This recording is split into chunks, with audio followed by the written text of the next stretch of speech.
아침 햇살이 고향집 마당을 비추며 감나무 잎을 황금빛으로 물들이고 있었다. 9월 중순의 가을 공기는 선선했고 노란 감잎들이 바람에 하나둘씩 떨어져 마당을 수놓았다. 장우는 시외버스에서 내려 걸어온 익숙한 고향길을 뒤돌아보며 깊은 숨을 들이마셨다. 어머니가 떠나신 지 벌써 1년. 오늘은 첫 기일이었다. 장우야, 일찍 왔네. 부엌 문을 열고 나온 누나 다온이 반가운 듯 웃으며 말했다. 평소 병원에서 보던 간호사복 대신 검은색 한복을 입은 그녀는 어머니를 많이 닮아 있었다. 특히 웃을 때 눈가에 생기는 잔주름이 그랬다. 일찍 나왔어요. 오늘은 특별한 날이니까. 장우가 어깨에 맨 가방을 내려놓으며 대답했다. 연지는 언제 와요? 1시간 후에 온다고 했어. 어머니 사진들 정리하고 있다면서. 다온이 앞치마를 두르며 말했다. 제사 음식 준비 좀 도와줘. 연지는 마을에 사는 30대 사진작가였다. 어머니의 마지막 몇 달 동안 거의 매일 와서 간병을 도왔던 사람이었다. 가족은 아니지만 어머니가 연지도 우리 딸이야라고 하실 정도로 아껴하던 사람이었다. 그 말씀이 아직도 장우의 귀에 선했다. 장우가 짐을 정리하며 집안을 둘러보았다. 1년 전과 거의 달라진 것이 없었다. 어머니의 사진이 거실 한쪽에 정성스럽게 모셔져 있었고 그 앞에는 하얀 국화꽃이 놓여 있었다. 어머니의 자그마한 체구와 자애로운 미소가 그대로 담긴 사진을 보니 가슴 한쪽이 먹먹해졌다. 누나, 제사상 차림은 어머니가 좋아하시던 음식 위주로 할까요? 그럼 어머니가 좋아하시던 나물 위주로 준비했어. 시금치나물, 콩나물, 도라지. 다온이 냉장고에서 재료들을 꺼내며 나열했다. 그때였다. 쾅, 쾅쾅.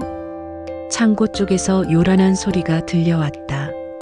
마치 무언가가 벽에 부딪히는 소리 같았다. 또 시작이네. 다온이 한숨을 쉬며 고개를 저었다. 사흘째야. 초롱이가 창고에서 계속 난리를 피우고 있어. 초롱이가? 왜? 모르겠어. 평소엔 그렇게 얌전하던 애가 갑자기 저러네. 뭔가를 찾는 것 같기도 하고. 장우는 신발을 신고 마당으로 나갔다. 창고는 집 뒤편에 있는 작은 건물로 농기구나 잡다한 물건들을 보관하는 곳이었다. 어머니 생전에는 김치를 담글 때나 각종 저장용품을 넣어두는 곳으로 사용했다. 창고 문을 열자 먼지 냄새와 함께 곰팡내가 코끝을 찔렀다. 그 안에서 회색 털의 고양이 한 마리가 천장 모서리에 매달려 앞발로 무언가를 필사적으로 파헤치고 있었다. 초롱이였다. 초롱이는 어머니가 3년 전부터 기르던 고양이였다. 어느 비 오는 날 집 앞에서 울고 있던 것을 어머니가 데려와 키우게 됐다. 평소에는 조용하고 얌전한 성격이었는데 지금 모습은 평상시와는 완전히 달랐다. 야, 초롱아, 뭐 하는 거야? 장우가 큰 소리를 쳤지만 고양이는 아랑곳하지 않았다. 오히려 더욱 집요하게 천장 틈을 파고들었다. 이미 바닥에는 먼지와 나무 조각들이 수북이 쌓여 있었다. 발톱으로 긁어낸 나무 가루들이 초롱이의 회색 털에도 잔뜩 묻어 있었다. 저기 뭐가 있길래 그래? 장우가 자세히 보니 초롱이가 파헤치는 곳은 천장판 사이의 틈이었다. 그 안쪽이 어둠 속에서 무언가 반짝이는 것 같기도 했다. 하지만 초롱이가 워낙 필사적으로 매달려 있어서 제대로 볼 수가 없었다. 이거 원래 있던 틈인가? 장우는 구석에 있던 낡은 의자를 가져와 올라섰다. 초롱이와 같은 높이에서 천장을 살펴보니 확실히 뭔가 이상했다. 천장판 사이의 틈이 자연스럽게 생긴 것이 아니라 인위적으로 벌어진 것 같았다. 초롱아, 잠깐만 비켜봐. 장우가 손을 뻗어 초롱이를 끌어내리려 했다. 하지만 고양이는 마치 자신만이 할 수 있는 매우 중요한 일이라는 듯 더욱 필사적으로 매달렸다. 발톱을 세워 나무의 깊이 박고는 절대 내려오지 않으려 했다. 정말 고집센 녀석이네. 그 순간이었다. 쿵! 초롱이의 발톱이 걸린 낡은 벽시계가 바닥으로 떨어졌다. 오래된 나무로 만들어진 시계의 뒷면이 바닥에 부딪히면서 갈라졌다. 그리고 그 안에서 무언가가 바닥으로 굴러 떨어졌다. 장우는 의자에서 내려와 그것을 집어들었다. 손바닥만한 크기의 작은 카세트 테이프였다. 투명한 테이프로 매끄럽게 감싸여 있어서 먼지나 습기로부터 보호되고 있었다. 테이프를 조심스럽게 털어내자 하얀 라벨지에 어머니의 반듯한 필체로 쓰인 글자가 드러났다. 장우에게. 심장이 갑자기 빨리 뛰기 시작했다. 어머니가 돌아가신 지 벌써 1년이 지났는데 이런 것이 숨겨져 있었다니. 그것도 벽시계 안에. 이게 뭐지? 장우는 테이프를 이리저리 살펴봤다. 겉으로 봐서는 평범한 카세트 테이프였지만 어머니가 직접 이름을 써서 숨겨둔 것이라니. 도대체 무슨 내용이 들어있을까? 누나, 이것 좀 봐요. 장우의 다급한 목소리에 부엌에서 나무를 다듬고 있던 다온이 앞치마를 두르고 달려왔다. 창고 문 앞에서 장우가 들고 있는 테이프를 보더니 그녀의 눈이 커졌다. 이게 뭐야? 어디서 나온 거야? 저기 벽시계 안에 들어있었어요. 초롱이가 찾아낸 거예요. 벽시계 안에? 다온이 믿을 수 없다는 표정으로 바닥에 떨어진 시계를 바라봤다. 이 오래된 시계 안에? 네. 어머니가 직접 제 이름을 써서 숨겨두신 것 같아요. 두 남매는 서로를 바라봤다. 초롱이는 그들 사이에 앉아 꼬리를 살랑살랑 흔들며 마치 칭찬을 기다리는 듯한 표정을 짓고 있었다. 회색 털에 묻은 먼지를 핥아 정리하면서도 자랑스러워 보였다. 라디오 있나? 장우가 물었다. 안방에 어머니가 쓰시던 라디오가 있어. 카세트 플레이어 기능도 있었던 걸로 기억해. 다온이 고개를 끄덕이며 먼저 집으로 향했다. 장우는 초롱이를 쓰다듬어 주었다. 잘했어, 초롱아. 어떻게 알았지? 초롱이가 야옹하고 한번 울더니 장우의 다리에 몸을 비볐다. 그리고는 먼저 집으로 향하는 다온을 따라갔다. 안방에는 어머니가 생전에 사용하시던 물건들이 그대로 있었다. 화장대, 옷장, 그리고 작은 책상 위에 놓인 오래된 라디오까지.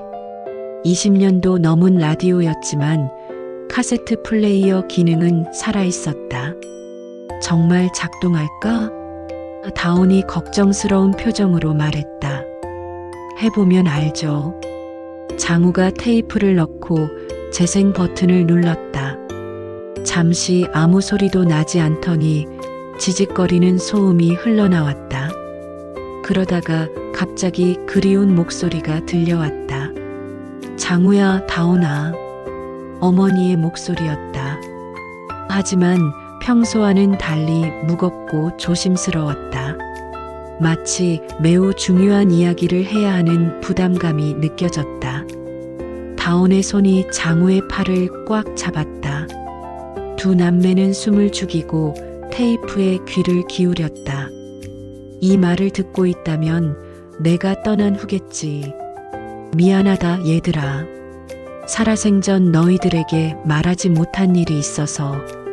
어머니의 목소리가 잠시 멈췄다가 이어졌다. 뒤에서 바스락거리는 소리가 들렸다. 우리 마을에 큰 일이 생길 거다. 마을 기금이 사라질 거야. 아니, 이미 사라지고 있어. 누군가가 그 돈을 빼돌리고 있거든. 장우와 다온이 서로를 바라봤다. 마을 기금이 사라진다니 도대체 무슨 말씀이신지. 내가 알아낸 증거들을 남겨뒀다. 하지만 혼자서는 어떻게 할 수 없었어. 너무 큰 일이었거든. 어머니의 목소리에서 깊은 고민과 괴로움이 느껴졌다.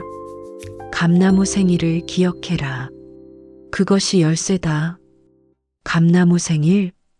장우가 중얼거렸다. 테이프에서 어머니의 목소리가 계속 흘러나왔다. 장우야, 다온아, 내 딸들아. 진실은 언젠가 반드시 밝혀져야 한다. 그것이 우리가 해야 할 일이야. 너희들이라면 분명 올바른 길을 찾을 거라고 믿는다. 테이프에서 바스락거리는 소리가 다시 들렸다. 어머니가 무언가를 만지고 계시는 것 같았다. 초롱이가 찾아줄 거야. 그 애는 영리하거든. 언제나 우리 가족을 지켜주는 천사 같은 아이야. 그 말을 듣자 초롱이가 두 사람 사이로 살금살금 다가와 테이프 옆에 앉았다. 마치 자신의 이름이 불린 것을 알아듣기라도 한 듯이. 엄마가 너희를 사랑한다. 그리고 믿는다. 항상 서로 도우며 살아라. 그것이 엄마의 마지막 부탁이다. 테이프가 끝나고 방 안에 깊은 정적이 흘렀다. 다온의 눈가에 눈물이 맺혔고 장우는 주먹을 꽉 쥐고 있었다. 어머니의 마지막 메시지였다. 감나무 생일이 뭘까? 장우가 먼저 입을 열었다. 모르겠어. 어머니가 그런 말씀하신 적 있나? 다온이 고개를 저었다. 마을 기금이 사라진다고 하셨는데. 장우가 테이프를 바라보며 중얼거렸다. 장학기금 말하는 건가? 아이들 교육비 지원하는 그 기금? 그런 것 같은데. 누가 그 돈을 빼돌린다는 거지? 두 남매는 서로를 바라보며 말이 없었다. 마을에서 그런 일이 벌어지고 있다니 믿기 어려웠다. 초롱이가 야옹하고 한번 울더니 창고 쪽을 돌아봤다. 그리고 다시 두 사람을 바라보며 꼬리를 흔들었다. 마치 아직 더 찾을 것이 있다고 말하는 것 같았다. 초롱이가 뭔가 더 알고 있는 것 같은데. 다온이 고양이를 바라보며 말했다. 그럴지도 몰라요. 어머니가 초롱이를 믿는다고 하셨잖아요. 창밖으로 해가 점점 기울고 있었다. 감나무의 그림자가 마당을 가로질러 길게 뻗어 있었다. 평범했던 기일 준비는 이제 전혀 다른 의미가 되어버렸다. 연지가 오면 같이 이야기해보자. 다온이 제안했다. 혹시 연지가 뭔가 알고 있을지도 몰라. 어머니 간병하면서 많은 이야기를 들었을 테니까. 그러네요. 연지 누나라면 뭔가 알고 있을 것 같아요. 장우가 테이프를 조심스럽게 집어들며 생각에 잠겼다. 어머니가 무엇을 알고 계셨던 걸까? 그리고 감나무 생일이라는 암호 같은 말은 무슨 의미일까? 마을에 정말 무슨 일이 일어나고 있는 건가? 초롱이는 여전히 창고 쪽을 바라보고 있었다. 회색 털이 저녁 햇살에 은빛으로 빛나고 있었다. 어머니의 말씀처럼 초롱이는 정말 영리한 고양이였다. 그리고 분명히 더 많은 것을 알고 있을 것 같았다. 어머니. 장우가 어머니 영정을 바라보며 중얼거렸다. 뭘 남겨두신 걸까요? 저녁 바람이 창문 너머로 불어왔다. 감나무 잎이 바스락거리는 소리가 들렸다. 마치 어머니가 곧 알게 될 거야라고 속삭이시는 것만 같았다. 초롱이가 마지막으로 야옹하고 울더니 마당으로 나갔다. 감나무 아래로 가서 앉아서는 하늘을 올려다봤다. 내일은 또 어떤 비밀이 밝혀질까? 어머니의 마지막 메시지, 그리고 감나무 생일이라는 수수께끼가 풀릴 날이 오고 있었다. 연지가 도착한 것은 해가 서산으로 기울기 시작한 오후 4시경이었다. 멀리서부터 카메라 가방을 메고 천천히 걸어오는 그녀의 모습이 보였다. 평소보다 걸음이 무거워 보였고 얼굴에는 평상시와 다른 긴장감이 서려 있었다. 연지가 왔네. 다온이 대문 쪽을 바라보며 말했다. 장우도 창문 너머로 연지를 바라봤다. 30대 초반의 연지는 마을에서 몇 안 되는 젊은 예술가였다. 서울에서 사진을 전공한 후 고향으로 돌아와 작은 사진관을 운영하고 있었다. 어머니와의 인연은 3년 전 마을 문화재 사진을 찍으러 왔다가 시작됐다. 어머니가 마을의 총무로 일하시면서 연지의 작업을 도와드린 것이 계기가 됐고 그 후로는 거의 가족처럼 지냈다. 늦어서 정말 미안해요. 연지가 현관에서 신발을 벗으며 말했다. 목소리가 평소보다 떨리고 있었다. 제사 준비 도와드릴게요. 괜찮아. 거의 다 준비했어. 다온이 대답했지만 그녀의 목소리에도 동요가 묻어났다. 그보다 연지야, 너 얼굴이 안 좋아 보인다. 무슨 일 있어? 연지는 대답 대신 작은 웃음을 지었다. 하지만 그 웃음 뒤에는 무언가를 숨기고 있는 듯한 그림자가 드리워져 있었다. 연지 씨, 장우가 진지한 표정으로 말했다. 잠깐 이야기 좀 할까요? 중요한 걸 발견했거든요. 연지의 어깨가 살짝 떨렸다. 마치 이 순간을 예상하고 있었다는 듯이. 무슨 이야기요? 연지가 조심스럽게 물었다. 세 사람은 안방으로 들어갔다. 어머니의 영정이 모셔진 방에서 바닥에 둘러앉았다. 장우가 테이프를 꺼내 보여주자 연지의 얼굴이 순간 하얘졌다. 마치 유령을 본 것처럼. 이게 어디서 나왔어요? 연지의 목소리가 가늘게 떨렸다. 창고 벽시계 안에 있었어요. 초롱이가 찾아냈죠. 장우가 설명했다. 연지는 초롱이를 바라봤다. 고양이는 연지를 보더니 야옹하고 한번 울었다. 마치 이제 때가 왔다고 말하는 것 같았다. 들어보실래요? 다온이 조심스럽게 물었다. 연지가 고개를 끄덕였다. 하지만 그녀의 손은 계속 떨리고 있었다. 테이프가 재생되자 어머니의 목소리가 다시 흘러나왔다. 마을 기금이 사라질 거다.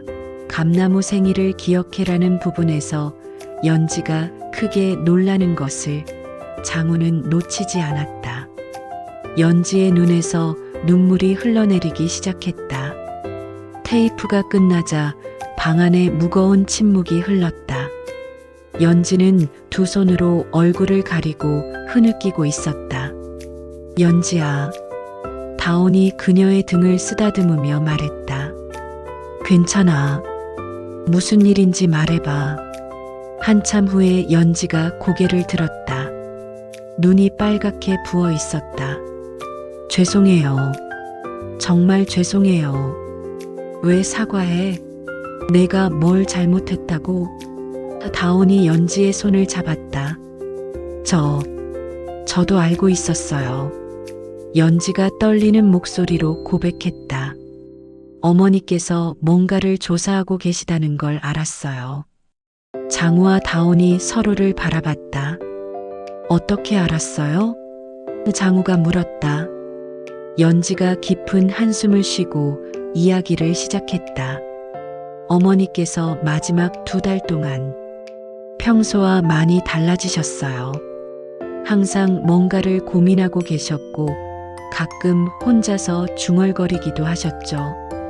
이걸 어떻게 해야 하나, 아이들한테 어떻게 말하지, 이런 말씀을요. 연지가 잠시 말을 멈추고 눈물을 닦았다. 그런데 8월 말쯤이었나 어머니께서 갑자기 제게 이상한 부탁을 하셨어요. 어떤 부탁? 다온이 물었다. 만약 자신에게 무슨 일이 생기면 9월 15일에 뭔가를 장우 씨와 다온 씨에게 전해달라고 하셨어요. 9월 15일, 장우가 날짜를 되뇌었다. 오늘이 9월 15일이에요. 네. 그래서 오늘 이렇게 늦게 온 거예요. 준비를 하느라. 연지가 일어서서 자신의 가방을 뒤졌다. 그리고 조심스럽게 낡은 수첩 하나를 꺼냈다. 검은색 가죽 표지의 수첩이었는데 겉보기에도 상당히 오래된 것 같았다. 이걸 주셨어요. 연지가 수첩을 2손으로 받들며 말했다. 수첩의 표지에는 볼펜으로 915라고 적혀 있었다. 어머니의 필체였다. 915. 9월 15일을 뜻하는 건가? 다온이 중얼거렸다. 그런 것 같아요. 그리고 어머니께서 이렇게 말씀하셨어요. 연지야, 이건 우리 가족의 미래와 관련된 중요한 것이다. 감나무 생일이 되면 열어서 아이들에게 보여주어라. 감나무 생일. 장우가 테이프에서 들었던 그 말을 되뇌었다. 연지가 떨리는 손으로 수첩을 펼쳤다. 첫 페이지에는 어머니의 글씨로 이런 말이 적혀 있었다. 장우야, 다온아, 엄마가 미안하다. 이걸 혼자 해결하지 못해서. 하지만 너희들이라면 분명 올바른 길을 찾을 거라고 믿는다. 그 아래로는 빼곡한 숫자들과 날짜, 그리고 이름들이 적혀 있었다. 장우와 다온이 수첩을 들여다보자 두 사람의 눈이 점점 커졌다. 이게 뭐예요? 장우가 물었다. 마을 장학기금 관련 기록이에요. 연지의 목소리가 더욱 작아졌다.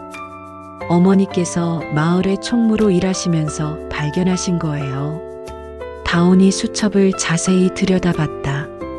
병원에서 간호사로 일하면서 각종 의료비 장부와 환자 기록을 다뤄본 경험이 있던 그녀는 곧 장부의 이상함을 눈치챘다.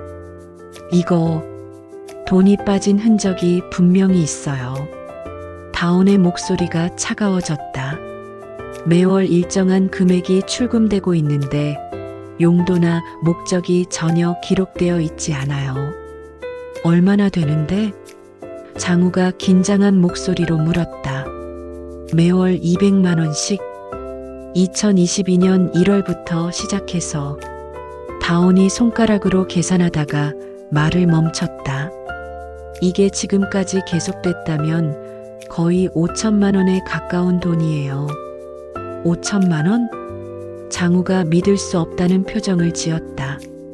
그게 우리 마을 장학기금의 절반이 넘는 돈이잖아요. 마을 장학기금은 지난 20년 동안 마을 주민들이 조금씩 모아온 소중한 돈이었다. 농사로 어렵게 벌어들인 돈에서 한 달에 몇만 원씩이라도 모아서 만든 기금이었다. 그 돈으로 마을 아이들의 교육비를 지원하고 대학 진학을 도왔다. 장우 자신도 고등학교 때 이 기금의 도움을 받은 적이 있었다. 누가 이런 짓을. 장우가 분노에 찬 목소리로 중얼거렸다. 연지가 수첩 뒤쪽을 펼쳐 보였다. 거기에는 은행 대출증서의 복사본들이 붙어 있었다. 여러 장의 서류들이 정성스럽게 정리되어 있었는데 모두 같은 사람의 이름으로 되어 있었다. 김판수? 다온이 그 이름을 읽더니 입을 다물지 못했다. 마을에서 30년 넘게 이장을 맡아온 김판수. 70대 중반의 그는 마을 사람들이 모두 존경하는 인물이었다. 마을의 크고 작은 일들을 도맡아 처리하며 어려운 집안이 있으면 개인적으로도 도움을 주곤 했다. 장훈의 가족도 어머니가 아프실 때 이장으로부터 많은 도움을 받았다. 이장 아저씨가 이런 일을? 장우가 고개를 저었다. 믿을 수 없어요. 저도 처음에는 믿을 수 없었어요. 연지가 말했다. 하지만 어머니께서 은행에 직접 가서 확인해 보셨대요. 이 모든 대출이 실제로 이장님 명의로 되어 있다고. 다온이 다른 페이지들을 넘겨보았다. 거기에는 더 자세한 기록들이 있었다. 언제, 어떤 명목으로 얼마의 돈이 빠져나갔는지가 날짜별로 꼼꼼히 적혀 있었다. 어머니께서 이 모든 걸 혼자 조사하신 거예요? 다온이 물었다. 네. 몇 달 동안 혼자서 알아보셨어요. 은행도 가보시고 마을의 장부도 다시 정리해 보시고. 연지의 목소리가 점점 작아졌다. 그때 연지가 갑자기 무릎을 꿇고 앉더니 눈물을 흘리기 시작했다. 죄송해요. 정말 죄송해요. 연지야, 왜 그래? 왜 갑자기 사과를? 다온이 당황해서 연지의 손을 잡았다. 저도 알고 있었어요. 연지가 흐느끼며 말했다. 어머니께서 이 일을 조사하고 계시다는 걸 알았는데 아무 말도 못했어요. 알고 있었다고? 장우가 연지를 바라봤다. 어머니께서 돌아가시기 일주일 전에 이장님이 저를 찾아오셨어요. 연지의 고백이 이어졌다. 어머니가 병상에 누워 계실 때 이장 김판수가 연지를 따로 불러내서 만났다는 것이다. 뭐라고 하셨는데? 다온이 조심스럽게 물었다. 이장님이 어머니께서 무슨 일을 조사하고 계시는지 알고 있다고 하셨어요. 그리고 만약 이 일이 밖으로 새어나가면 마을 전체가 큰일 난다고. 연지가 눈물을 닦으며 계속 말했다. 연지야, 너도 이 마을에서 계속 살아야 하지 않느냐? 괜한 일에 휘말려서 마을 사람들한테 미움받고 싶지 않을 거 아니냐라고 하셨어요. 협박을 하신 거네. 장우가 주먹을 쥐었다. 그리고 어머니 병세가 더 안 좋아지실까봐. 저는 그냥 무서웠어요. 어머니를 더 힘들게 할까 봐서 아무 말도 못했어요. 방 안에 무거운 침묵이 흘렀다. 초롱이가 어느새 나타나서 연지 곁에 앉아 야옹하고 울었다. 마치 그녀를 위로하는 것 같았다. 연지가 초롱이를 안아들자 고양이는 가르랑거리며 그녀의 품에 안겼다. 연지야, 내 잘못이 아니야. 다온이 부드럽게 말했다. 그런 상황에서 누가 쉽게 말할 수 있겠어. 어머니도 이해하셨을 거야. 정말 그럴까요? 연지가 눈물 젖은 얼굴로 다온을 바라봤다. 물론이야. 어머니가 얼마나 연지를 아껴 하셨는데. 장우는 버스 운전을 하며 매일 마을 사람들을 만났다. 새벽 첫 차부터 밤늦은 막차까지 그들의 일상과 고민을 가장 가까이서 지켜봤다. 김할머니 손자가 대학에 가려고 하는데 학비 걱정에 밤잠을 못 이룬다는 이야기.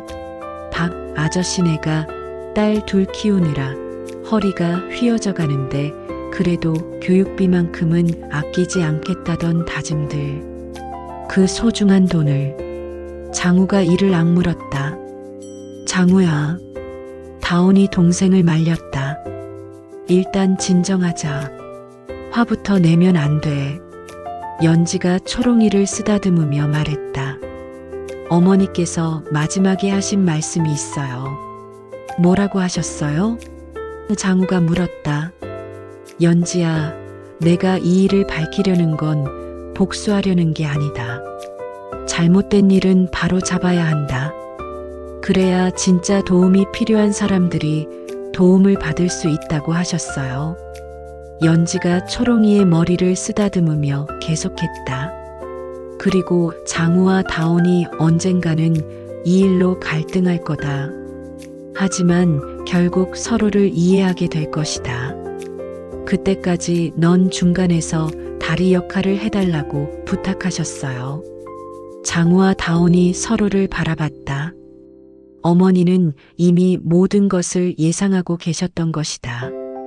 자신들이 어떤 반응을 보일지, 어떤 갈등을 겪게 될지까지 어머니는 정말 모든 걸 알고 계셨구나. 다온이 감탄하며 말했다. 수첩의 마지막 페이지에는 어머니의 마지막 글이 적혀 있었다. 이 돈은 단순한 숫자가 아니다. 마을 사람들의 꿈이고 아이들의 미래다. 누군가의 개인적인 사정으로 사라져서는 안 되는 소중한 것이다. 내 아이들아, 부탁한다. 이 진실을 밝혀달라. 하지만 미움이 아닌 사랑으로, 복수가 아닌 용서로 해결해달라. 세 사람은 한동안 말이 없었다. 어머니의 마지막 당부가 가슴 깊이 새겨졌다. 해가 완전히 지고 저녁 어둠이 찾아왔다. 창밖으로 감나무의 실루엣이 더욱 또렷하게 보였다. 바람이 불어 감잎들이 바스락거리는 소리가 들렸다. 감나무 생일. 다온이 중얼거렸다. 어머니가 왜 그렇게 부르셨을까? 혹시 특별한 의미가 있는 날인가? 장우가 물었다. 연지가 고개를 들었다. 어머니께서 가끔 감나무를 보시며 말씀하시곤 했어요. 9월 15일은 이 나무의 생일이라고. 그날이면 항상 나무 아래 앉아서 오래 생각에 잠기셨죠. 오늘이 바로 9월 15일이네. 장우가 창밖의 감나무를 바라봤다. 그럼 오늘이 진짜 감나무 생일인 거네. 다온이 말했다. 초롱이가 갑자기 연지의 품에서 뛰어내려 창문 쪽으로 갔다. 그리고는 야옹하고 울며 밖을 바라봤다. 마치 나가보자고 말하는 것 같았다. 초롱이가 뭔가 더 보여주고 싶어 하는 것 같은데. 연지가 말했다. 그럴지도 몰라요. 장우가 일어섰다. 어머니가 초롱이를 믿는다고 하셨으니까. 세 사람은 초롱이를 따라 마당으로 나갔다. 감나무 아래 달빛이 은은하게 비치고 있었다.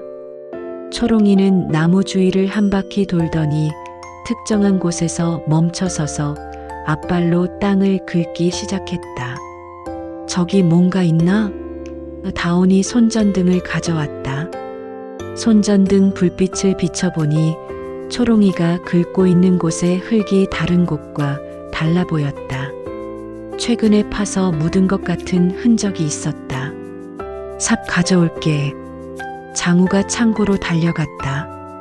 조심스럽게 땅을 파보니 얕은 곳에서 비닐봉지에 쌓인 무언가가 나왔다. 그 안에는 또 다른 장부와 서류들이 들어 있었다. 이것도 어머니가 숨겨두신 거네. 다온이 서류들을 살펴봤다. 더 상세한 증거 자료들이었다. 은행 거래 내역서, 대출 관련 서류들, 그리고 이장과의 대화를 녹음한 또 다른 테이프까지. 어머니께서 정말 꼼꼼히 준비해 두셨구나. 장우가 감탄했다. 연지가 마지막 봉투를 열어보니 그 안에는 편지 한 통이 들어 있었다. 내 사랑하는 아이들아, 그리고 연지야. 이 편지를 읽고 있다는 것은 너희가 진실을 찾아냈다는 뜻이겠구나. 엄마가 자랑스럽다. 세 사람의 눈에서 동시에 눈물이 흘러내렸다. 이 모든 증거를 모으느라 몇 달이 걸렸다. 혼자서는 무서웠지만 너희들을 위해서라면 무엇이든 할 수 있었다. 이제 너희들이 이 문제를 해결해 주길 바란다. 하지만 기억해라. 우리의 목적은 벌 주는 것이 아니라 바로잡는 것이다. 초롱이가 세 사람 곁에 와서 조용히 앉았다. 마치 어머니의 마지막 메시지를 함께 듣고 있는 것처럼. 달빛 아래서 어머니의 편지를 다 읽고 난 후 세 사람은 한동안 말이 없었다. 어머니가 얼마나 큰 용기를 내어 이 모든 일을 해내셨는지 이제야 알 수 있었다. 내일부터 뭘 해야 할까? 장우가 조심스럽게 물었다. 일단 이장님을 만나봐야겠어. 다온이 말했다. 함께 가요. 연지가 결심에 찬 목소리로 말했다. 이제 더 이상 숨지 않을게요. 초롱이가 야옹하고 한번 울더니 하늘을 올려다봤다. 별들이 반짝이고 있었다. 어머니가 저 하늘에서 그들을 지켜보고 계시는 것만 같았다. 감나무 생일, 그 특별한 날에 모든 진실이 드러났다. 이제 진짜 시작이었다. 제사를 마친 후에도 세 사람은 쉽게 잠들지 못했다. 어머니의 영정 앞에 놓인 수첩과 서류들이 무거운 침묵을 만들고 있었다. 밤이 깊어가며 집은 고요해졌지만 각자의 마음속은 폭풍우가 치고 있었다. 장우는 작은 방에서 뒤척이며 잠을 이루지 못했다. 머릿속에는 어머니의 목소리가 계속 맴돌았다. 진실은 언젠가 반드시 밝혀져야 한다. 그 말씀이 그를 잠들지 못하게 했다. 다온은 안방에서 천장을 바라보며 깊은 생각에 잠겨 있었다. 간호사로서 수많은 생과 사를 지켜본 그녀였지만 이런 복잡한 감정은 처음이었다. 연지는 거실 소파에 누워 있었지만 눈을 감을 때마다 이장의 협박하던 얼굴이 떠올라 차마 잠들 수 없었다. 새벽 6시 장우가 가장 먼저 일어났다. 평소 버스 운행을 위해 일찍 일어나던 습관 때문이었다. 부엌으로 나가 물을 마시고 있을 때 다온도 모습을 드러냈다. 못 잤네. 다온이 피곤한 얼굴로 말했다. 누나도요? 어떻게 잠이 오겠어요? 이런 일이 있었는데. 두 남매는 식탁에 마주 앉았다. 바깥은 아직 어둠 속이었고 감나무만이 희미한 가로등 불빛의 실루엣을 드러내고 있었다. 장우야, 다온이 먼저 입을 열었다. 우리 신중하게 생각해보자. 무엇을요? 이 일을 어떻게 처리할지 말이야.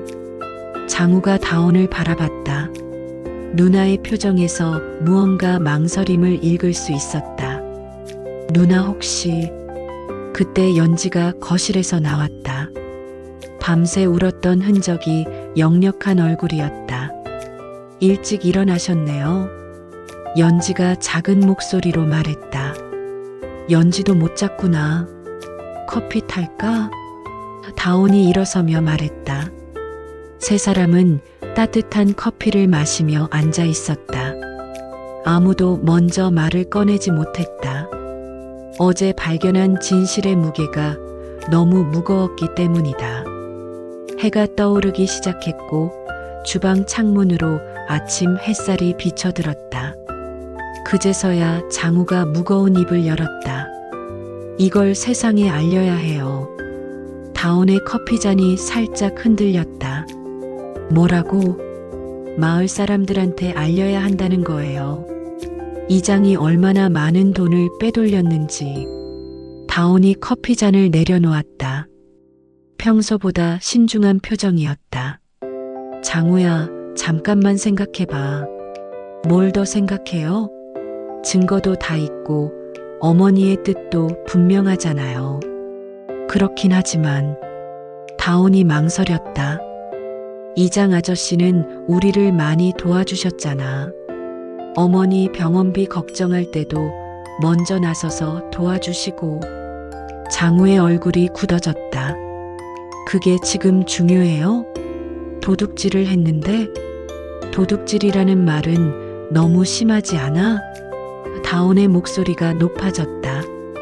혹시 급하게 돈이 필요한 일이 있었을 수도 있고. 누나. 장우가 일어서며 소리쳤다. 누나는 왜 이장 편을 들어요? 편을 드는 게 아니야. 다온도 일어서며 맞받아쳤다. 나는 우리 마을이 무너지는 걸 보고 싶지 않을 뿐이야. 연지가 두 사람 사이에서 어쩔 줄 몰라 했다. 30년 넘게 마을을 이끌어 오신 분이 하룻밤 사이에 도둑이 되는 거 보고 싶어? 다온이 계속했다. 그럼 어머니는 뭐가 되는 거예요? 장우가 주먹을 꽉 쥐었다. 평생 마을을 위해 살아오신 어머니가 마지막에 남기신 말씀을 그냥 무시하자는 거예요? 그게 아니야. 그럼 뭐예요? 돈이 없어서 대학 못 가는 아이들은 어떡하라고요? 김할머니 손자가 장학금 못 받아서 포기하게 생겼는데 그것도 그냥 넘어가자는 거예요? 장우는 버스기사로 일하며 마을 사람들의 삶을 누구보다 가까이서 봤다. 새벽 첫 차에 타는 농민들의 거친 손, 아이들 교육비 때문에 밤늦게 일하러 나가는 어머니들, 장학금을 받고도 미안해하는 학생들의 모습들이 떠올랐다. 박 아저씨네는 딸 둘 키우느라 허리가 휘어져 가는데 그 소중한 돈이 누군가의 개인적인 용도로 사용되고 있었다고요. 다온의 얼굴도 붉어졌다. 그래, 화날 만해. 나도 화가 나. 하지만 그렇다고 해서 마을 전체를 뒤흔들어야 한다는 거야? 마을이 뒤흔들린다고요? 그렇다고. 이 일이 알려지면 어떻게 될 것 같아? 마을 사람들끼리 서로 의심하고 갈라지고 결국에는 마을 자체가 해체될 수도 있어. 연지가 조심스럽게 끼어들었다. 잠깐만요. 두 분 다 진정하세요.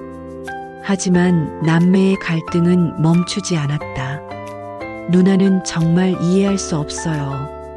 장우가 고개를 저었다. 간호사로서 환자들 돈 문제로 얼마나 고생하는 걸 봤을 텐데 어떻게 이런 일을 그냥 넘어갈 수 있어요? 그래서 더 신중해야 하는 거야. 한번 무너진 신뢰는 다시 회복하기 어려워. 이미 무너진 신뢰를 얘기하는 거 아니에요? 이장이 먼저 신뢰를 배신한 거잖아요. 다온이 깊은 한숨을 쉬었다. 장우야, 내가 정의로운 건 알겠어. 하지만 세상은 그렇게 단순하지 않아. 때로는 참고 넘어가는 것도 필요해. 참고 넘어간다고요? 장우의 목소리가 떨렸다. 그럼 어머니가 목숨을 걸고 모은 증거들은 뭐가 되는 거예요? 연지 누나가 받은 협박은요? 연지가 깜짝 놀라며 장우를 바라봤다. 자신의 일이 형제간의 갈등 소재로 사용되자 마음이 더욱 무거워졌다. 장우 씨, 연지가 작은 목소리로 말했다. 쟤 때문에 싸우지 마세요. 연지 누나 때문이 아니에요. 장우가 연지를 바라보며 말했다. 이건 우리 모두의 문제예요. 어머니의 뜻을 어떻게 받들 것인가의 문제라고요. 다온이 연지에게 다가갔다. 연지야, 너는 어떻게 생각해? 연지는 한참 동안 말이 없었다. 어제까지만 해도 이 모든 것을 숨기고 싶어 했던 자신이었다. 하지만 어머니의 편지를 읽고 난 후 마음속 깊은 곳에서 용기가 샘솟고 있었다. 저는 연지가 입을 열었다. 무서워요. 정말 무서워요. 두 남매가 연지를 바라봤다. 하지만 어머니 말씀이 맞는 것 같아요. 잘못된 건 바로 잡아야 한다고 생각해요. 다온의 어깨가 축 늘어졌다. 연지까지. 다온 씨. 연지가 다온의 손을 잡았다. 저도 처음에는 다온 씨와 같은 마음이었어요. 그냥 덮고 싶었어요. 마을이 시끄러워지는 것도 싫었고 사람들이 저를 이상하게 볼까봐 무서웠어요. 연지의 목소리가 점점 단단해졌다. 하지만 지난 몇 달 동안 혼자 이 비밀을 안고 살면서 깨달은 게 있어요. 진실을 숨기는 것은 거짓을 지키는 것과 같다는 거요. 장우가 연지를 바라보며 고개를 끄덕였다. 그리고 연지가 계속했다. 어머니께서 마지막에 하신 말씀을 계속 생각해 봤어요. 진짜 도움이 필요한 사람들이 도움을 받을 수 있어야 한다고 하셨잖아요. 다온이 의자에 주저앉았다. 하지만 방법이 문제잖아. 무작정 공개하면 마을이 난리가 날 거야. 그럼 누나는 어떻게 하자는 거예요? 장우가 물었다. 다온이 한참 생각하더니 말했다. 이장님께 먼저 기회를 드리자. 직접 만나서 이야기해보고 만약 진심으로 반성하고 돈을 돌려준다면 그래도 마을 사람들은 알아야 하지 않을까요? 장우가 반박했다. 그것도 이장님과 상의해보자. 어떤 식으로든 마을 사람들에게는 알려야 해. 하지만 방법은 신중하게. 연지가 고개를 끄덕였다. 그게 좋을 것 같아요. 어머니도 미움이 아닌 사랑으로 해결하라고 하셨으니까. 그때 초롱이가 나타나서 세 사람 주위를 맴돌았다. 마치 갈등이 해결되기를 기다리고 있는 것 같았다. 장우가 깊은 한숨을 쉬었다. 알겠어요. 누나 말대로 해보죠. 하지만 만약 이장이 진심으로 반성하지 않는다면 그때는 나도 공개하는데 동의할게. 다온이 단호하게 말했다.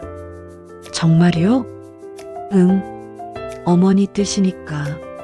장우와 다온이 서로를 바라보며 화해의 악수를 나눴다. 연지가 안도의 한숨을 쉬었다. 그럼 언제 이장님을 만날까요? 연지가 물었다. 오늘 오후에 가보자. 장우가 제안했다. 함께 가요? 다온이 확인했다. 당연하죠. 우리 셋이 함께. 초롱이가 세 사람에게 다가와서 각자의 다리에 몸을 비볐다. 마치 잘 화해했다고 칭찬하는 것 같았다. 초롱이도 기뻐하네. 다온이 웃으며 말했다. 어머니도 기뻐하고 계실 것 같아요. 연지가 영정을 바라보며 말했다. 하지만 갈등이 완전히 해결된 것은 아니었다. 오후에 이장을 만나러 가기 전까지 세 사람 모두 불안했다. 정말 잘하고 있는 걸까? 다온이 중얼거렸다. 어머니 뜻이니까 분명 맞는 길일 거예요. 장우가 대답했다. 하지만 이장님이 화를 내시면 어떡하지? 연지가 걱정했다. 그래도 가야 해요.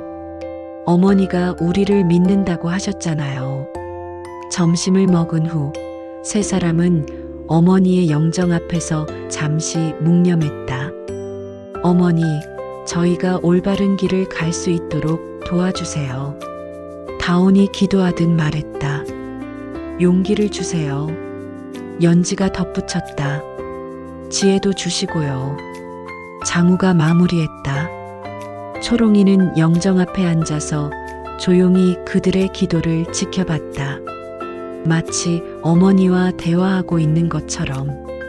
오후 2시 세 사람은 집을 나섰다. 이장 집은 마을 어귀에서 10분 정도 걸어가야 하는 곳이었다. 걸어가는 내내 아무도 말이 없었다. 각자 마음속으로 어떻게 이야기를 꺼낼지 고민하고 있었다.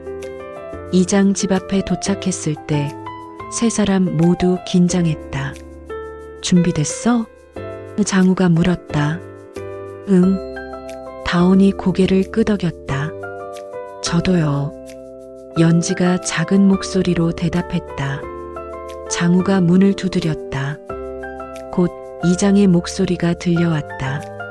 누구세요? 이장님, 장우입니다. 잠깐 이야기 좀 나누고 싶어서요. 문이 열리고 이장 김판수가 나타났다.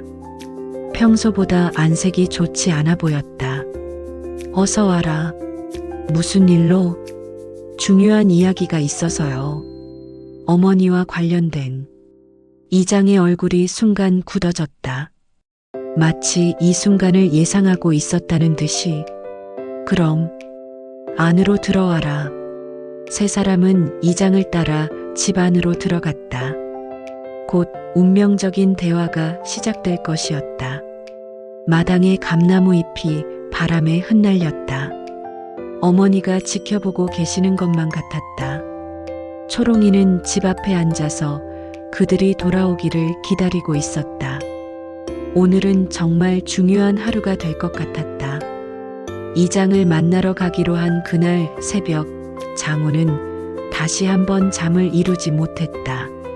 시계는 새벽 3시를 가리키고 있었고 침대에서 뒤척이던 그는 결국 일어나 어머니 방으로 향했다. 어머니의 흔적이 고스란히 남아있는 그 방에서 무언가 답을 찾을 수 있을 것 같았다. 어머니 방의 문을 조심스럽게 열자 달빛이 은은하게 비춰들고 있었다. 어머니가 생전에 사용하시던 화장대, 옷장, 그리고 작은 책상이 그대로 있었다. 장우는 오랫동안 손대지 않았던 서랍장을 열어보기로 했다. 첫 번째 서랍에는 어머니의 옷가지들이 정성스럽게 개켜져 있었다. 두 번째 서랍에는 각종 약품들과 건강 관련 서류들이 들어 있었다. 세 번째 서랍을 열었을 때 장우의 손이 멈췄다. 옷가지들 사이에서 낡은 일기장이 나온 것이다. 이런 게 있었네. 일기장의 표지에는 2023년이라고 적혀 있었다. 어머니가 돌아가시기 직전 해의 일기였다. 장우는 가슴이 두근거리기 시작했다. 혹시 이 안에 더 많은 이야기가 있을까? 일기장을 조심스럽게 펼치자 어머니의 단정한 글씨가 눈에 들어왔다. 처음 몇 장은 평범한 일상 이야기였다. 오늘은 연지가 와서 마당 정리를 도와줬다. 장우가 휴가를 내고 병원에 데려다 줬다.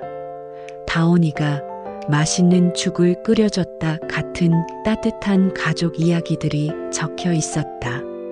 하지만 6월 중순부터 일기의 내용이 달라지기 시작했다. 6월 15일, 오늘 마을의 장부를 정리하다가 이상한 점을 발견했다. 장학기금 계좌에서 매월 일정한 금액이 출금되고 있는데 회의록에는 그런 결정을 한 기록이 없다. 단순한 실수일 수도 있지만 뭔가 석연치 않다. 6월 18일, 은행에 가서 거래 내역을 다시 확인해 봤다. 분명히 매월 200만 원씩 출금되고 있다. 벌써 1년이 넘게 계속되고 있다. 이장님께 여쭤봐야겠다. 6월 20일, 이장님께 장학기금 출금에 대해 물어봤다. 처음에는 당황하시는 것 같았다가 나중에는 급한 일이 있어서 잠깐 빌린 것이라고 하셨다. 하지만 1년 넘게 잠깐이라고 할 수 있을까? 장우의 손이 떨렸다. 어머니가 이미 1년 전부터 이상함을 눈치채고 계셨던 것이다. 6월 25일, 마음이 무겁다. 30년 넘게 마을을 위해 애써온 이장님이 정말 그런 일을 하실까? 하지만 숫자는 거짓말을 하지 않는다. 7월 3일, 혼자서는 확신할 수 없어서 은행에 직접 가봤다. 대출 내역을 확인해 보니 이장님 명의로 된 대출이 여러 건 있다. 모두 개인적인 용도인 것 같다. 가슴이 답답하다. 장우가 일기를 읽어가며 어머니가 얼마나 혼자서 이 모든 것을 감당하셨는지 느낄 수 있었다. 매일매일 고민하시고 혼자서 조사하시고 그러면서도 누구에게도 말씀하지 못하셨던 어머니의 마음이 그대로 전해졌다. 7월 10일 연지에게 조심스럽게 이야기해봤다. 그 아이도 많이 놀라더라. 어머니, 혹시 잘못 본 것은 아닐까요? 라고 하면서도 내 말을 믿어주는 것 같았다. 하지만 섣불리 행동하면 안 된다고 했다. 맞는 말이다. 7월 15일 마을 사람들의 얼굴을 볼 때마다 마음이 아프다. 이 사실을 알면 얼마나 실망할까. 특히 김할머니 같은 분들이 한 달에 몇만 원씩이라도 꾸역꾸역 모아서 낸 그 소중한 돈들. 7월 20일 이장님의 집안 사정을 조금 알아봤다. 큰아들이 서울에서 사업을 하다가 큰 실패를 했다는 소문이 있다. 혹시 그것과 관련이 있을까? 8월 1일 더 자세히 알아보니 이장님의 큰아들이 음식점 사업에 실패해서 거액의 빚을 졌다고 한다. 사채까지 쓴 것 같다. 그 빚을 갚기 위해 마을 돈을 쓰신 것 같다. 이해는 되지만 그래도 옳지 않다. 장우가 고개를 들었다. 이장의 큰아들 이야기는 마을에서도 종종 들었던 이야기였다. 서울에서 꽤 큰 음식점을 운영하다가 코로나19로 인해 문을 닫게 됐다는 소문이 있었다. 일기는 계속 이어졌다. 8월 10일 밤잠을 못 이룬다. 이 일을 어떻게 해야 할지 모르겠다. 마을을 위해서라면 조용히 넘어가는 것이 좋을까? 하지만 그렇다면 정말 도움이 필요한 아이들은 어떻게 될까? 8월 15일 결심했다. 이장님을 직접 만나 이야기해보자. 더 이상 혼자서 고민할 수는 없다. 8월 17일 이장님과 긴 이야기를 나눴다. 처음에는 부인하시더니 증거를 보여드리자 결국 인정하셨다. 무릎을 꿇고 사과하시면서 아들이 극단적인 선택을 할까봐 어쩔 수 없었다고 하셨다. 한 아버지의 마음으로는 이해가 되지만 여기서 장우는 잠시 일기를 덮었다.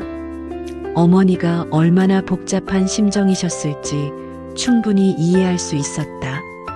한편으로는 이장을 이해하면서도 다른 한편으로는 마을을 위해 옳은 일을 해야 한다는 책임감을 느끼셨을 것이다.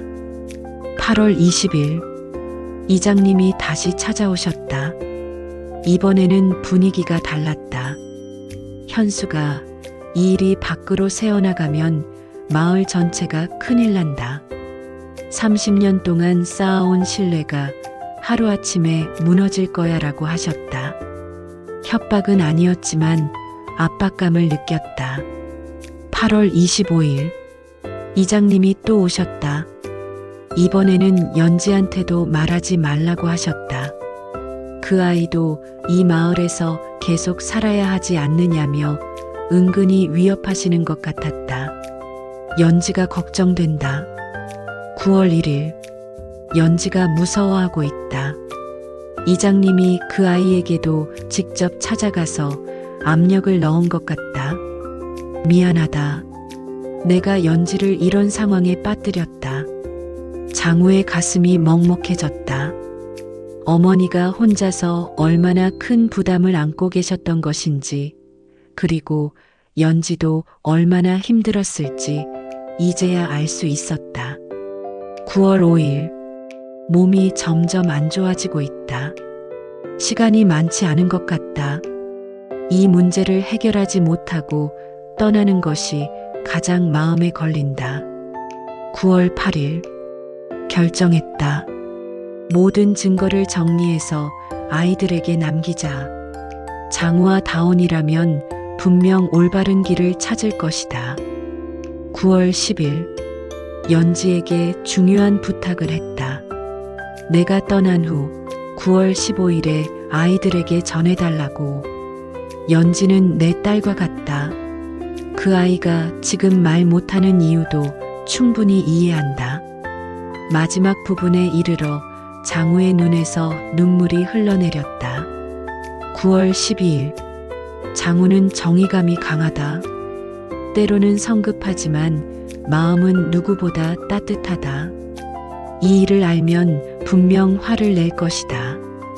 하지만 그 화가 미움으로 변하지 않기를 바란다. 9월 13일.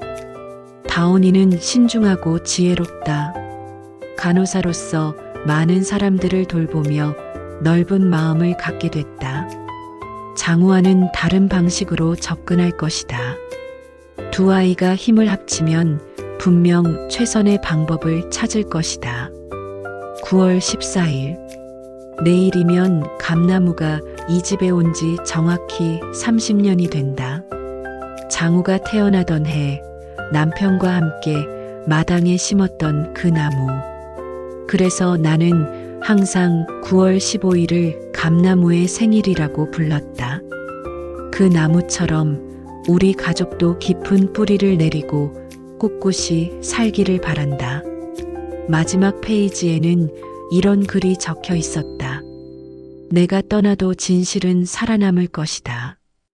그것이 내가 아이들에게 물려줄 수 있는 마지막 유산이다. 미안하다. 그리고 고맙다. 사랑한다. 장우가 일기장을 덮고 한참을 앉아 있을 때 다온이 방으로 들어왔다. 못 자고 뭐해? 다온이 장우 옆에 조심스럽게 앉았다. 어머니 일기를 찾았어요. 장우가 일기장을 건넸다. 다온이 일기를 읽는 동안 장우는 창밖의 감나무를 바라봤다. 30년 전 자신이 태어날 때 심어진 나무라니. 그래서 9월 15일이 감나무 생일이었구나. 어머니가 정말 혼자서 이 모든 걸 겪으셨구나. 다온의 목소리가 떨렸다. 우리는 전혀 몰랐는데 연지 누나도 얼마나 힘들었을까. 장우가 중얼거렸다. 이장한테 직접 협박까지 받으면서. 그래도 어머니가 우리를 믿으셨네. 우리라면 분명 해결할 수 있을 거라고. 두 남매는 한동안 침묵했다. 어머니의 일기를 통해 사건의 전모를 알게 된 지금 그들에게는 더 큰 책임감이 느껴졌다. 누나, 장우가 말했다. 이 일기 내용을 연지 누나도 봐야 할 것 같아요. 그러게. 연지도 어머니가 자신을 얼마나 생각하셨는지 알아야 해. 그때 방문 밖에서 작은 소리가 들렸다. 다온이 문을 열어보니 연지가 거실 소파에서 뒤척이고 있었다. 연지도 잠 못 자나 봐. 다온이 말했다. 연지 누나도 들어와요. 같이 봐야 할 게 있어요. 연지가 방으로 들어와 일기를 읽기 시작했다. 처음에는 조심스럽게 읽더니 어머니가 자신을 딸 같다고 표현한 부분에서부터 눈물이 뚝뚝 떨어지기 시작했다. 어머니가 저를 이렇게 생각하셨다니. 연지가 흐느끼며 말했다. 당연하지. 어머니가 얼마나 연지를 아껴 하셨는데. 다온이 연지의 어깨를 감쌌다. 그리고 연지 누나가 왜 말하지 못했는지도 이제 완전히 이해해요. 장우가 말했다. 이장이 직접 협박까지 했다니. 연지가 고개를 들어 두 남매를 바라봤다. 이제 정말 용기를 내야겠어요. 어머니가 이렇게까지 하셨는데 저만 숨어 있을 수는 없죠. 내일 이장님께 가실 때 이 일기도 보여드릴까요? 장우가 제안했다. 다온이 고개를 끄덕였다. 그래야 할 것 같아. 어머니가 얼마나 고민하셨는지, 그리고 얼마나 이장님을 이해하려고 노력하셨는지 알면 이장님도 마음을 열으실 거야. 연지가 일기장의 마지막 부분을 다시 읽으며 말했다. 어머니가 미움이 아닌 사랑으로 해결하라고 하셨잖아요. 우리도 그렇게 해야겠어요. 맞아요. 어머니 뜻대로 하는 거죠. 세 사람은 그렇게 새벽까지 이야기를 나누었다. 어머니의 일기를 통해 지난 몇 달간의 진실을 알게 된 지금 그들에게는 어머니의 마지막 부탁을 이루어야 한다는 사명감이 생겼다. 어머니, 장우가 영정을 바라보며 말했다. 내일 잘 해결할게요.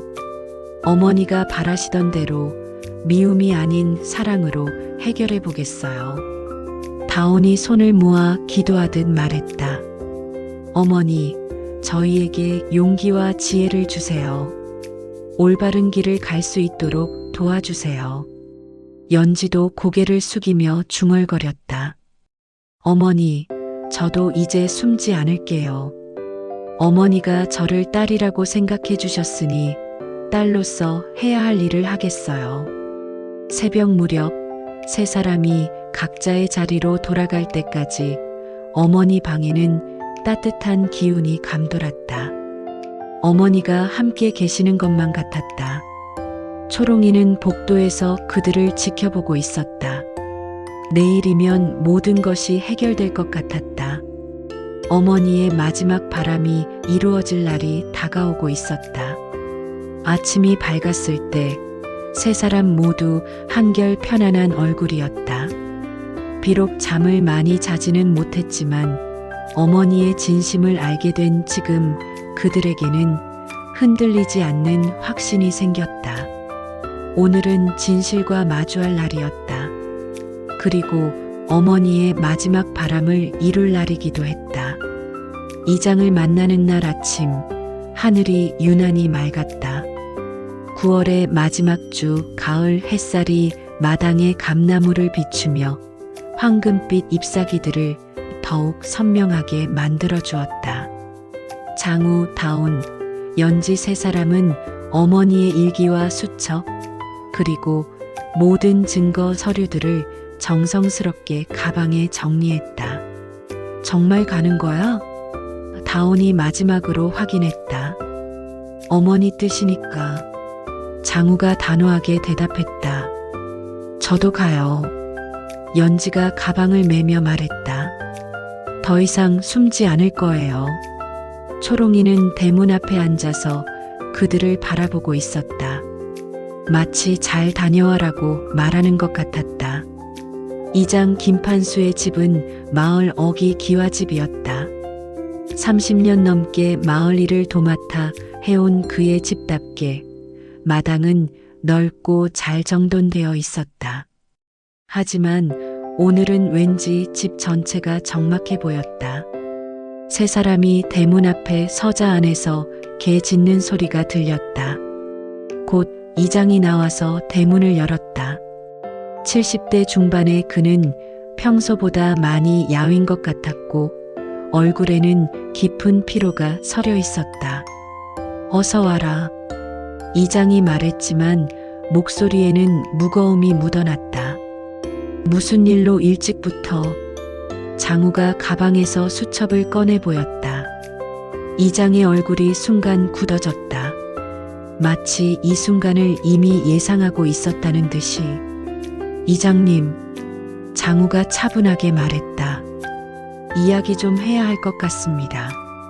이장이 잠시 망설이더니 고개를 끄덕였다. 그럼 안으로 들어와라. 마루에 앉자 이장의 아내가 차를 가져다 주었다. 하지만 아무도 차에 손을 대지 않았다. 분위기가 너무 무거웠기 때문이다. 장우가 조심스럽게 수첩을 펼쳐 보였다. 이장은 한참 동안 장부를 바라보다가 깊은 한숨을 쉬었다. 그래, 결국 이날이 왔구나. 이것도 있습니다. 다온이 어머니의 일기장을 건넸다. 이장이 일기를 받아들고 첫 페이지를 펼쳤다. 어머니의 반듯한 글씨를 보자 그의 손이 떨리기 시작했다. 6월부터 시작된 어머니의 기록들을 읽어가며 이장의 어깨가 점점 무너져 내렸다. 이장님께 여쭤봤지만 명확한 답변을 받지 못했다. 한 아버지의 마음으로는 이해가 되지만 마을 전체가 큰일 날 거라고 하셨다는 부분들을 읽을 때마다 그의 얼굴이 일그러졌다. 마지막 페이지에 이르러서는 눈물을 흘리고 있었다. 현숙이가 이렇게까지. 이장이 떨리는 목소리로 중얼거렸다. 그리고 갑자기 세 사람 앞에 무릎을 꿇었다. 죄송합니다. 정말 죄송합니다. 연지가 놀라서 일어서려 했지만 장우가 손으로 제지했다. 이장의 진심을 들어봐야 했다. 사정을 듣고 싶습니다. 장우의 목소리는 차분하면서도 단단했다. 어머니께서 이해하려고 애쓰셨던 것처럼 저희도 이장님의 이야기를 듣고 싶어요. 이장이 고개를 들어 세 사람을 바라봤다. 눈가에는 눈물이 마르지 않고 있었다. 큰아들이. 이장이 떨리는 목소리로 시작했다. 서울에서 음식점을 운영하다가 코로나 때문에 큰 빚을 졌습니다. 처음에는 은행 대출로 버텨보려고 했는데 결국 사채까지 손을 댔어요. 이장의 목소리가 점점 작아졌다. 빚이 5천만 원이 넘었습니다. 사채업체에서 매일 독촉 전화가 왔고 아들이 아버지 차라리 죽는 게 낫겠다고 할 때 정말 미칠 것 같았어요. 그래서 마을 기금을. 다온이 조심스럽게 말했다. 처음엔 정말 잠깐만 빌릴 생각이었습니다. 이장이 고개를 숙였다. 한두 달만 버티면 아들이 새 일자리를 구할 거라고 생각했어요. 하지만 2년 동안 매월 200만 원씩. 장우가 사실을 확인했다. 사채 이자가 워낙 높다 보니 원금을 갚기는커녕 이자만으로도 벅찼어요. 결국 더 많은 돈이 필요해졌고 이장이 두 손으로 얼굴을 가렸다. 변명의 여지가 없습니다. 아무리 아들이 소중해도 마을 아이들의 미래를 담보로 잡을 권리는 없었는데 연지가 조심스럽게 입을 열었다. 이장님. 연지의 목소리에는 떨림이 있었지만 용기가 느껴졌다. 어머니께서 마지막에 하신 말씀이 있어요. 뭐라고 하셨나요? 복수가 목적이 아니라 바로잡는 것이 목적이라고 하셨어요. 연지가 일기의 한 부분을 가리키며 말했다. 이장이 그 부분을 다시 읽었다. 내가 이 일을 밝히려는 건 복수하려는 게 아니다. 잘못된 일은 바로 잡아야 한다. 그리고 연지가 계속했다. 진짜 도움이 필요한 사람들이 도움을 받을 수 있어야 한다고 하셨어요. 이장이 어머니의 이름을 부르며 눈물을 닦았다. 현숙이가 끝까지 저를 이해하려고 하셨구나. 장우가 앞으로 나섰다. 이장님, 돈을 갚을 수 있으세요? 집을 팔면 됩니다. 이장이 주저없이 대답했다. 이 집과 뒤편 밭까지 합치면 충분할 거예요. 아니, 충분히 넘을 거예요. 언제까지 가능할까요? 다온이 물었다. 한 달 안에 처리할 수 있습니다. 이미 부동산에 알아봤거든요. 장우가 놀란 표정을 지었다. 이미 알아보셨다고요? 사실. 이장이 고개를 숙였다. 현숙이가 돌아가신 후부터 계속 마음에 걸렸어요. 언젠가는 이 일이 밝혀질 거라고 생각했거든요. 그런데 왜 먼저 말씀하시지 않았어요? 연지가 물었다. 무서웠어요. 30년 동안 쌓아온 신뢰가 하루아침에 무너질 것이 두려웠고 마을 사람들의 실망스러운 눈빛을 볼 용기가 없었어요. 이장이 깊은 한숨을 쉬며 계속했다. 하지만 현숙이 일기를 보니 제가 얼마나 비겁했는지 알겠어요. 그럼 마을 사람들에게는 어떻게 하실 건가요?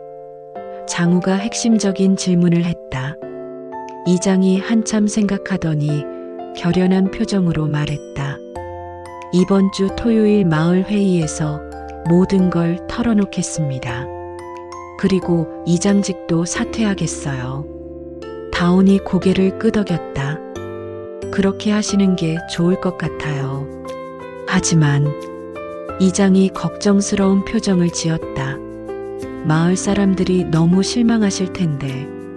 처음엔 그럴 거예요. 장우가 말했다. 하지만 이장님이 진심으로 반성하고 있다는 걸 알면 이해해 주실 거예요. 시간이 필요하겠지만요. 연지가 덧붙였다. 어머니께서 그러셨어요. 잘못을 인정하고 바로잡는 것도 큰 용기라고. 이장이 세 사람을 번갈아 바라보며 깊게 고개를 숙였다. 고맙습니다. 현숙이가 정말 좋은 자식들을 키우셨구나. 그날 오후 세 사람은 무거운 마음으로 집으로 돌아왔다. 할 일은 했지만 앞으로의 일들이 걱정되었다. 잘한 걸까? 다온이 중얼거렸다. 어머니 뜻대로 한 거니까 분명 맞는 길일 거야. 장우가 대답했다.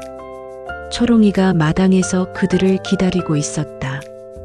꼬리를 흔들며 다가온 모습을 보니 마치 고생했어라고 말하는 것 같았다. 그 주 토요일 마을회관에는 주민들이 가득 모여 있었다.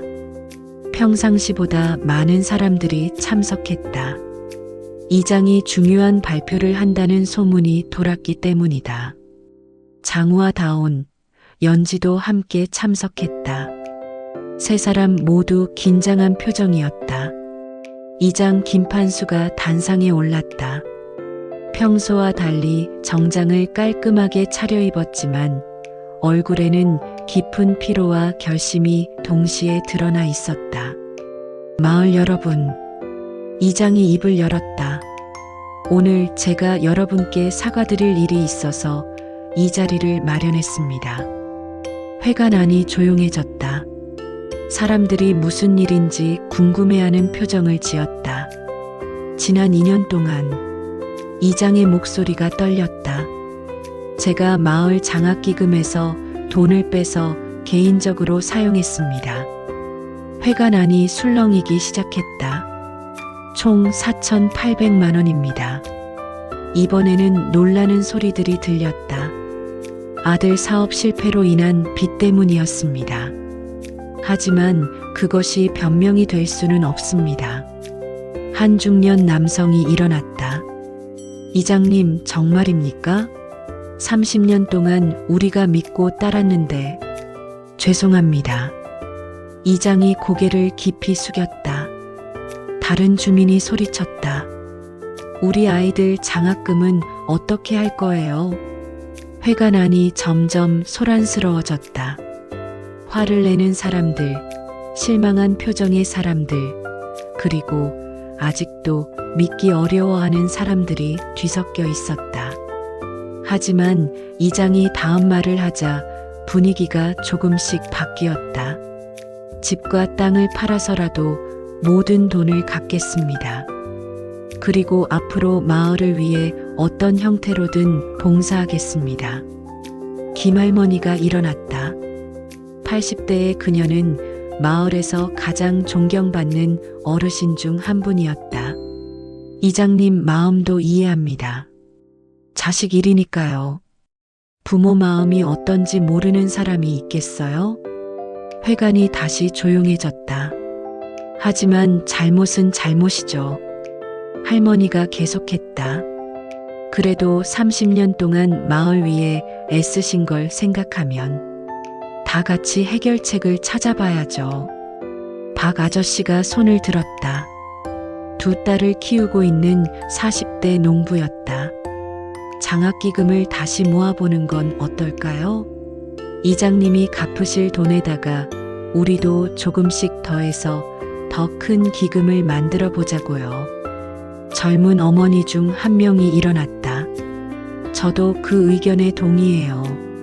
이런 일을 계기로 마을이 더 단합하면 좋겠어요. 점점 더 많은 사람들이 비슷한 의견을 내놓았다. 처벌보다는 회복을, 분열보다는 단합을 선택하는 마을 사람들의 마음이었다. 이장이 다시 단상에서 깊이 고개를 숙였다. 죄송합니다. 그리고 고맙습니다. 회의가 끝나고 밖으로 나왔을 때 해가 기울고 있었다. 장우, 다온, 연지는 함께 집으로 걸어갔다. 어머니가 기뻐하실 것 같아. 다온이 말했다. 응. 진실도 밝혀지고 마을도 하나가 됐으니까. 장우가 고개를 끄덕였다. 연지가 한참 뒤에 말했다. 이제 정말로 이 마을의 일원이 된 기분이에요. 가족이 된 기분이고요. 두 남매가 연지를 바라보며 따뜻한 미소를 지었다. 원래부터 가족이었잖아. 다온이 연지의 어깨를 감쌌다. 어머니가 그렇게 생각하셨으니까. 장우가 덧붙였다. 집에 도착했을 때 초롱이가 마당 감나무 아래 앉아 있었다. 노을빛이 회색 털을 따뜻하게 물들이고 있었다. 초롱아, 잘했어. 장우가 고양이를 쓰다듬으며 말했다. 내가 시작해준 거야. 초롱이는 야옹하고 한번 울더니 하늘을 올려다봤다. 마치 어머니에게 보고하는 것 같았다. 그때 바람이 불어 감잎이 흩날렸다. 노란 잎들이 춤추듯 공중에서 돌다가 천천히 땅으로 떨어졌다. 마치 어머니가 하늘에서 축복의 꽃잎을 뿌리시는 것 같았다. 어머니, 장우가 감나무를 올려다보며 중얼거렸다. 바람이 다시 불어왔다. 이번에는 더 부드럽고 따뜻한 바람이었다. 세 사람 모두 그 바람 속에서 어머니의 따뜻한 포옹을 느꼈다. 감사해요, 어머니. 다온이 작은 목소리로 말했다. 사랑해요. 연지가 덧붙였다. 하늘 높은 곳에서 어머니가 미소 지으며 지켜보고 계시는 것만 같았다. 진실은 밝혀졌고 가족은 하나가 되었으며 마을도 새로운 희망을 찾았다. 초롱이가 감나무 둘레를 한 바퀴 돌더니 현관 쪽으로 걸어갔다. 마치 이제 모든 일이 끝났다는 듯이. 그리고 문 앞에서 뒤돌아 세 사람을 바라보며 한 번 더 야옹하고 울었다. 그날 밤 세 사람은 어머니 영정 앞에 함께 앉아 그간의 일들을 보고했다. 초롱이도 옆에 조용히 앉아서 듣고 있었다. 어머니, 저희가 해냈어요. 장우가 말했다. 어머니가 바라시던 대로 미움이 아닌 사랑으로 해결했어요. 다온이 덧붙였다.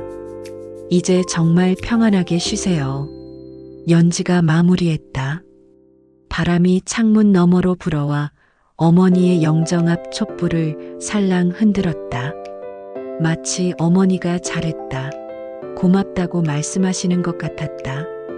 한 달 후, 이장은 약속대로 집을 팔아 모든 돈을 장학기금에 되돌려 놓았다.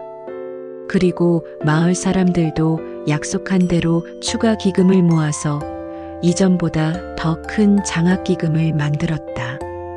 김할머니 손자는 무사히 대학에 진학할 수 있었고 박 아저씨네 딸들도 걱정 없이 공부할 수 있게 되었다.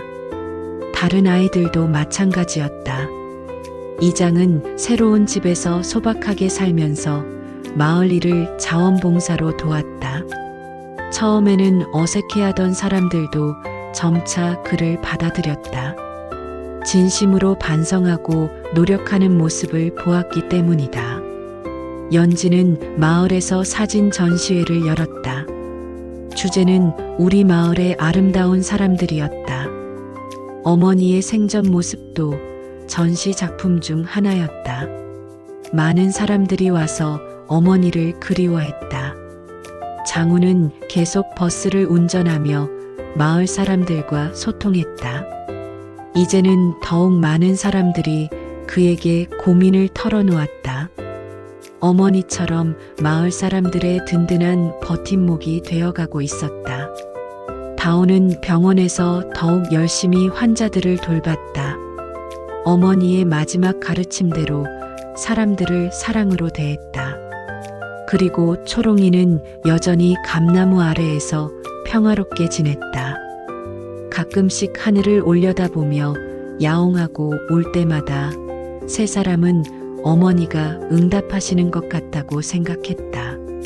진실의 무게를 견뎌낸 가족들, 그리고 그들을 지켜본 고양이 초롱. 감나무는 여전히 그 자리에 서서 또 다른 계절을 기다리고 있었다. 뿌리는 더욱 깊어지고 가지는 더욱 넓게 뻗어나갔다. 어머니의 사랑처럼 영원히.